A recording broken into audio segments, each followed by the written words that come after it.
përshëndetje, unë jam Ketrina, gazetare në Media në 60. Si fillim falenderoj që pranove ftesën për intervistën tonë.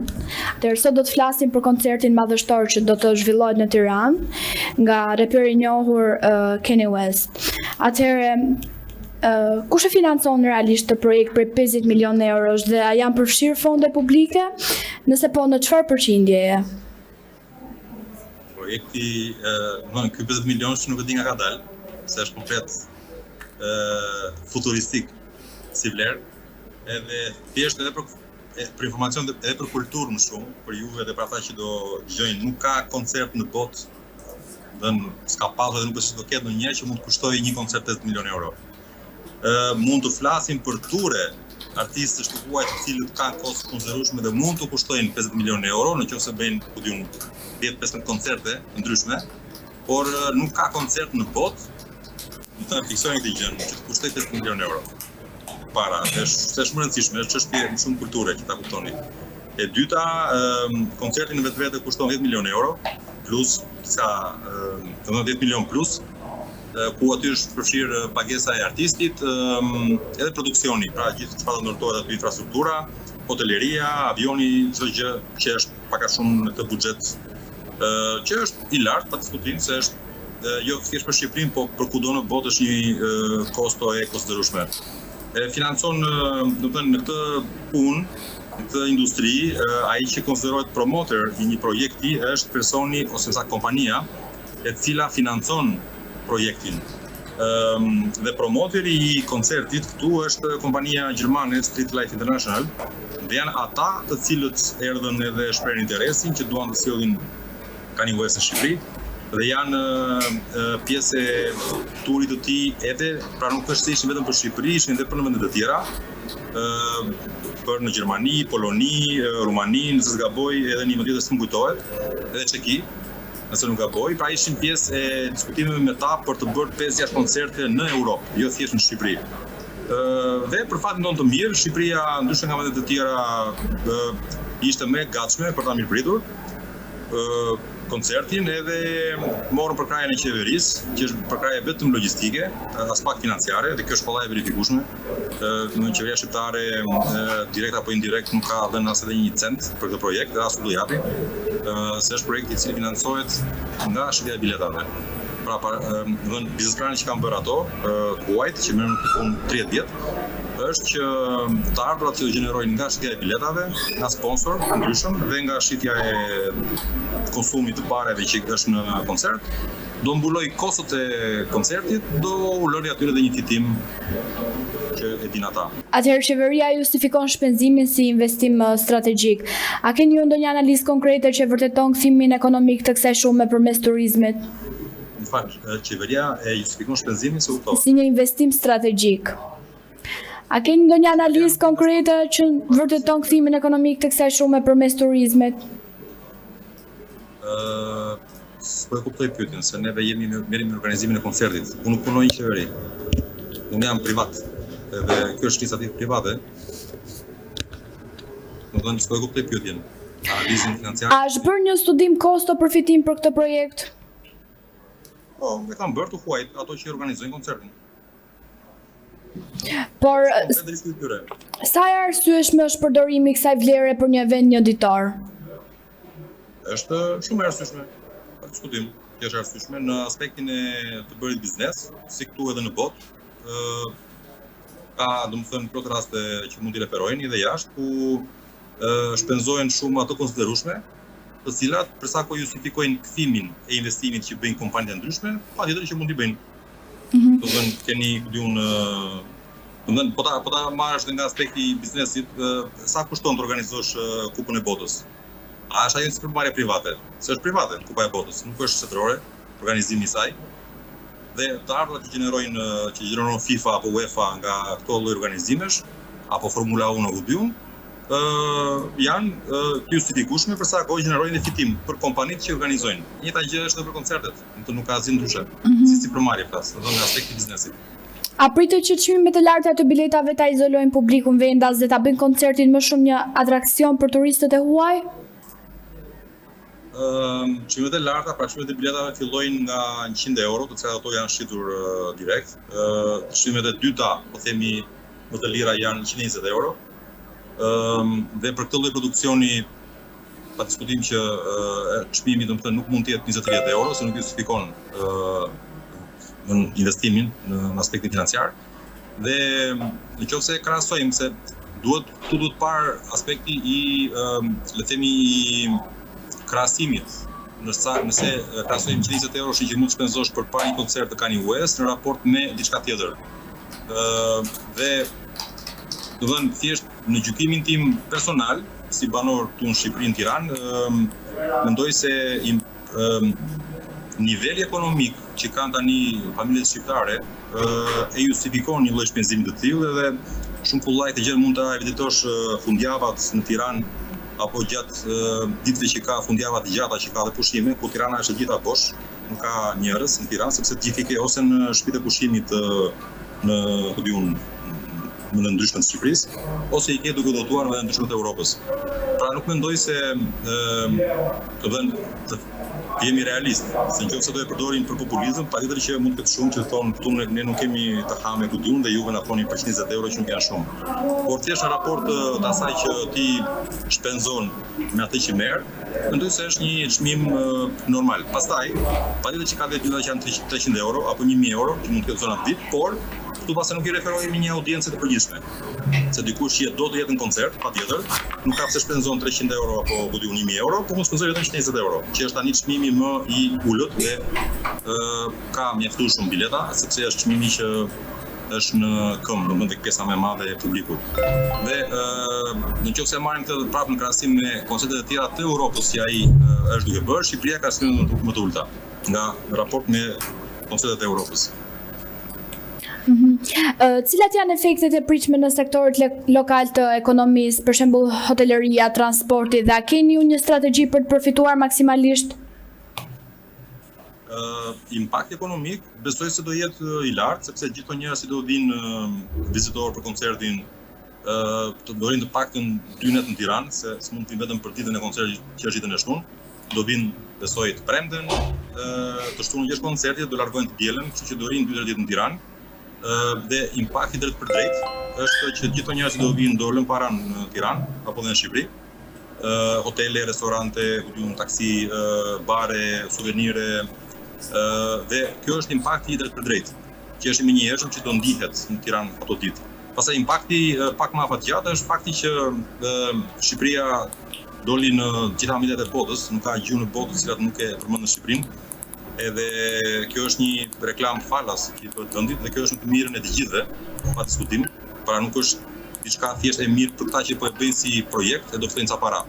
Se impakti, dhe kjo do të jemi pak mund të hapur te kjo pjesë, mund të jemi mos jemi të shkurtër, ku gjithë njerëz do angazhohen, të cilët do merren, do paguhen nga këta organizatorët, është një gjë shumë e mirë për vendin, në afat shkurtër. Ndërsa në afat gjatë, pa diskutim që Shqipëria është në sytë e botës edhe në këtë, le të themi, lloj audiencë, të cilët deri dje mbase një pjesë e tyre mund mos e dinin se ku ekziston Shqipëria, por tani mjafton të shikoni komentet e faqeve të pafundme në rrjetet sociale, ku njerëz të ndryshëm nga gjithë bota, domethënë surprizohen, habiten, thonë si ka mundësi që ky vendi pas ka potencialin të bëjë edhe një stadium të tërë për të bërë këtë koncert.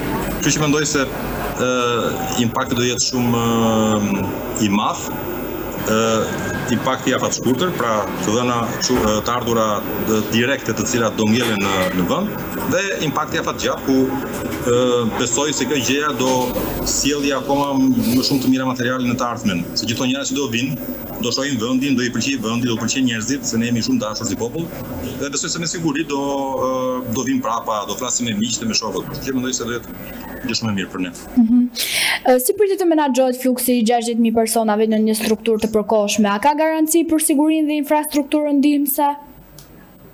Për sigurinë absolutisht po, sepse këto janë struktura të cilat nuk është se i kemi shpikur neve, ne thjesht po i marrim, po i përdorim. Janë gjëra të cilat jashtë bëhen me vite, këto struktura të përkohshme. Çdo lloj, po të shikoni dhe juve vetë të googloni ka plot aktivitete në botë, Formula 1, ndeshje golfi, futbolli, beach volley në vende të hapura ku nuk ka një infrastrukturë të përhershme, ndërtojnë infrastruktura të përkohshme, të cilat janë janë të gatshme faktikisht dhe vinë dhe montohen. Një gjë të tillë ka bërë Adele në Myni para 2 vjetësh. Ku në Myni bëri një hapësirë për 8.000 veta, ulur. Tani është Shakira duke bërë diçka të ngjashme në Madrid, që është në shtator, që tip rezidencë ku do jetë koncerte ndryshme. Pra është diçka e gatshme dhe këto njerëz do merrin inxhinierët e tyre që japin garanci maksimale për siguri që nuk ka asnjë lloj problemi. Tjetër, më falë se Atëherë, koncerti i Kanye West është shoqëruar me polemika ndërkombëtare për shkak të sjelljeve dhe deklaratave të tij në të kaluarën. A ka marrë Shqipëria në konsideratë riskun reputacional? Për këtë nuk përgjigjem vetë për drejtë, se unë jam thjesht, promotor lokal ose më saktë pjesë e grupit që po merret në organizimin lokale dhe pa diskutim që neve kur e nisëm këtë diskutim me organizatorët, me ato njerëz që erdhën që jetë dhe shprehin interes, u interesuam domethënë sa e dëshme është pra gjithmonë nga aspekti le të themi politik, se pa diskutim që ai ka bërë deklarata, është një artist jo i zakonshëm, gjërat për të cilat ka kërkuar falje dhe domethënë shpreson që le të themi njerëzit e bota do e kaloj atë momentin e vështirë që ka patur në jetë dhe do ecë përpara. Dhe kjo është thjesht diçka pa paragjykuar askënd, pa diskutim. Komuniteti për të cilët ai ka shprehur, ka bërë deklarata në të kaluarën, janë po ato tani që të cilët e kanë falur edhe po shohin bashkë me të organizojnë koncerte dhe të kenë bashkëpunime. Domethënë, unë jam më shumë asaj që këto duhet i lëmë pas, janë gjatë politikës, nuk na përkasin neve fare të kemi komente apo të diskutojmë. Neve fokusohemi tek arti dhe kultura, tek muzika edhe tek gjërat e mira që do sjellë ky koncert. Mund të ketë, pa diskutim, mendoj një kategori e vogël, përqindje e vogël njerëzish në Shqipëri apo në botë që mund të kenë ndonjë lloj paragjykimi, por që mendoj se e mira që do sjellë është shumë e madhe, pa diskutim se sa e keqja në thonjza që mundet të lëri ky koncert. Po si përgjigjen atyre që e cilësojnë këtë si propagandë luksoze për imazh politik në vend që të jetë një investim real në kulturë? Po prap, kjo është diçka që takon qeverisë, domethënë kur themi investim real në kulturë, janë politika të çdo lloji qeveri, jo të qeverisë shqiptare dhe mbase si e shoh unë, është që prap duke qenë pak më dje hapur, ky si rast mund të jetë një rast i mirë, një case study, një rast studimor që pasi do t'rregojë që industria po mirë menaxhuar gjeneron të ardha dhe gjeneron para,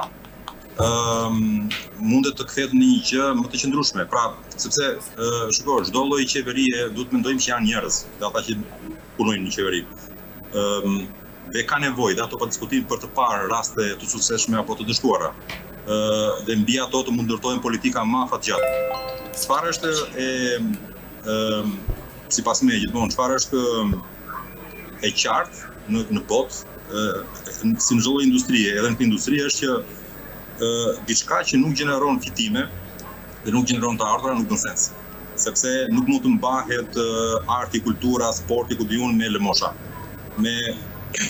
Domethënë duhet të ketë vlerë të shtuar ato që janë pjesë e industrisë, cilat do lloj ajo qoftë ajo industri, dhe ajo çfarë ata njerëz bëjnë, prodhon vlerë, dhe ajo vlera kthehet në të ardhura. Dhe ky mekanizmi vetëm rrit, le të themi, miqënien, të ardhurat, sepse për të vërtetës nuk mund të bëhen politika pa para. Është kaq e thjeshtë gjëja.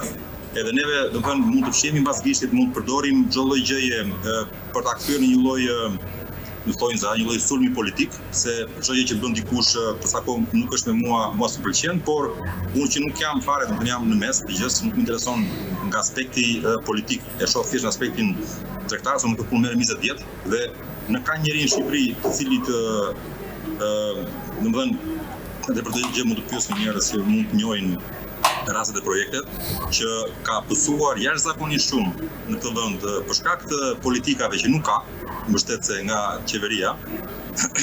Jam unë. Dhe prap vazhdoj, përpiqem, luftoj, besoj të kësaj gjëja dhe sakrifikoj pa diskutim veten, familjen, s'u punoj 16 orë në ditë. Jo tani, po për 20 vjet për t'ia dalë dhe për ta bërë të gjën, për të sjell nga jashtë këto lloj le të themi sipërmarrjesh apo edhe rastesh më çfarë gjë që do thjesht, për të sjellë në Shqipëri për t'i kthyer në thonjza, në biznes. Sepse edhe kjo gjëja që i kërkojmë qeverisë, si ato qoftë qeveria që e shikon se duhen hedhur ca para këtu, po nuk pati qartësi mbi atë se ku do jetën parat, kush do merret me menaxhimin e fondeve dhe çfarë sjell kjo gjëja pas, kthehen pastaj thjesht në ca raste ku shpenzohen parat, thjesht se duhen shpenzuar për të bërë një lajm diku edhe pastaj s'ka vazhdim. Unë s'jam me këtë lloj le të themi logjike dhe fryme. Për mua çdo gjë, çfarë lloj gjë që ajo duhet të ketë logjik biznesi dhe logjik financiare, pra duhet të gjenerojë të ardhura. Atëherë kur nis shitja e biletave dhe a mendoni se do të shiten të gjitha? Shitja e biletave ka nisur sot në orën 12, edhe ka pasur një reagim të mirë, shumë të mirë. Do të them është në faqen zyrtare sepse kjo është një gjë e rëndësishme për ta theksuar se ka dhe faqe të tjera që krijohen jo këtu po edhe në botë, që janë këto faqet fake ku njerëzit shkojnë dhe blejnë bileta pastaj dhe kanë probleme dhe mbas parat. Se ka vetëm një faqe zyrtare që është faqja e artistit, që ato kanë bërë një faqe sepse bëjnë këtë në çdo vend të botës ku ai ka koncert, krijojnë një faqe për vendin përkatës, që është jealbania.com, vetëm aty shiten biletat. Reagimi ka qenë shumë i mirë, domethënë duhet të kenë shkuar tani besoj update i dieshëm ka qenë diku te kaloi 15 vjeçën, dhe sot besoj do të jetë 20, mbas edhe më shumë, nuk e di, nëse nuk kam marrë një statistikë më të freskët. Pra shitja e biletave ka filluar sot. Atëherë për ta përmbyllur zoti Makashi, po nëse rezultati financiar do të jetë negativ, kush mban përgjegjësi për humbjet, qeveria apo organizatori privat? Ju vazhdoni akoma me qeverinë, po qeveria me këtë projekt. Rezultatin financiar, mirë apo keq, plus apo minus, e mban kompania e cila është promoteri, pra që është Street Life International. Ato kanë përgjegjësinë financiare, pra ato janë investitorët e projektit, edhe raste fitojnë para, bravo i qoftë, raste humbasin para, është problemi i tyre që në thonjza problem, nuk është vetëm problemi i tyre, do të problemi i ynë si vend, sepse neve duhet na interesojë që ky projekt të gjenerojë para, të gjenerojë fitime, sepse do jetë një rast i mirë dhe për të tjerët të cilët do duan ta shohin Shqipërinë si një destinacion për të bërë projekte të tilla, sepse ka filluar tani komentet që ai shikon se mbas këtij pastaj të vi Drake, të vi Bad Bunny, të vi dhe ai që unë i them gjithë njerëzve është që shiko, po nuk funksionoi ky, dhe po nuk doli ky financiarisht mirë. Këta njerëz që janë jashtë që mund të sillnin prap artistë të tjerë në të ardhmen, këtë vit vitin tjetër nuk e di, nuk kanë për të sjellë në Shqipëri në rast se do shohin që Shqipëria si treg nuk funksionon pra nga ana financiarisht. Kështu që duhet na interesojë të gjithëve, edhe pse nuk jemi pjesë e projektit, unë jam, po juve apo këta që do shohin intervistën, duhet ta shohin të gjën pozitivisht. Pra duhet të jenë të lumtur nëse ky projekt do gjenerojë fitime, që ata që e bëjnë si investim të marrin fitimet e tyre, sepse do jetë një rast suksesi në botë. Dhe kjo do na japi akoma më shumë mundësi për të ardhur projekte të tjera në Shqipëri. Kjo do thotë më shumë ekspozim për neve, më shumë investime, më shumë të ardhura. Kështu që ju përgjigjur në rast se shpresoj që jo, dhe nuk besoj, do ketë humbje financiare projekti, humbjen e ka kompania Street Life. Zoti Makashi, falenderoj shumë për përgjigjet dhe që ishit pjesë e intervistës sonë. Faleminderit për kohën dhe gatishmërinë tuaj. Gjithë të mirat, mirupafshim, faleminderit.